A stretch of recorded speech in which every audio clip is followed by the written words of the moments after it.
आज भिलोडे या ठिकाणी आमचा प्रचार फेरी चालू आहे। भुईगल्लीपासून आम्ही सुरुवात केलेली आहे। दत्तनगरच्या भागामध्ये आणि भुईगल्लीच्या ह्याच्यामध्ये आमचा प्रचार जोरदार चालू आहे। प्रचार सगळ्यांचा उत्स्फूर्त प्रतिसाद आहे। सर्वजण उत्स्फूर्तमध्ये बाहेर येत आहेत आणि आम्हाला मदत करत आहेत। हा निश्चितच आमच्या पार्टीसाठी मोठा विजय आहे आणि आम्ही सर्वजण विजय झालो अशाचे आज आविर्भावात आहोत। आपल्या सगळ्यांना विनंती आहे, अजूनसुद्धा सर्व लोकांना विनंती करतो की भाजप पक्षाला मतदान करावं। आज गव्हर्नमेंटच्या वेगवेगळ्या योजना आहेत, त्या भाजप पक्षामध्ये लेख लाडकी अभियान चालू आहे, लाडकी योजना आहे सगळ्यांच्या आणि महिलांचा उत्स्फूर्त प्रतिसाद आहे।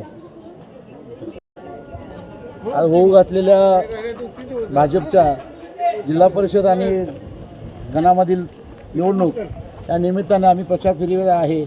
आम्ही जवळजवळ 10 गावचा प्रचार करत आलेलो आहे। उत्स्फूर्त प्रतिसाद आहे।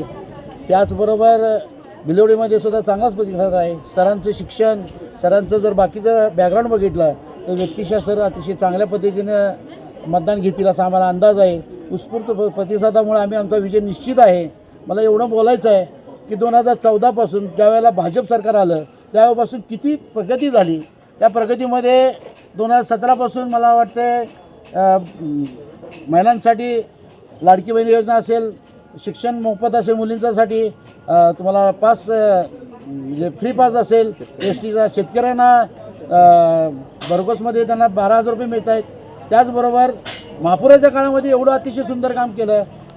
प्रत्येक घरात जिथं पाणी गेलं तिथं 10,000 रुपये दिले। तिथं परत घरपडीसाठी 95-100 रुपये दिले। मी स्वतः ज्यावेळेला व्यापार संघाचे अध्यक्ष होतो त्यावेळीसुद्धा आम्ही 2 कोटी रुपये जवळजवळ व्यापाऱ्यांना मदत केलेली आहे। एवढं करून जर विरोधक म्हणत असेल तर आम्ही कुठं होतो, आता तुम्ही कुठं होता जी त्यांनी बघावं।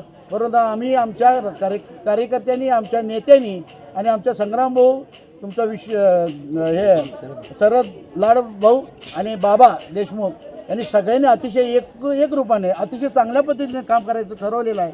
आणि विकास म्हणजे काय असतो हे तुम्हाला आम्हाला आता या निवडून येणार आणि विकास म्हणजे काय असतो हे आम्ही तुम्हाला दाखवून देऊ। धन्यवाद। निर्भीड बेधडक बातमीसाठी दर्पण न्यूज चॅनलला लाईक करा, शेअर करा, सबस्क्राईब करा। मुख्य संपादक अभिजित रांजणे, दर्पण न्यूज।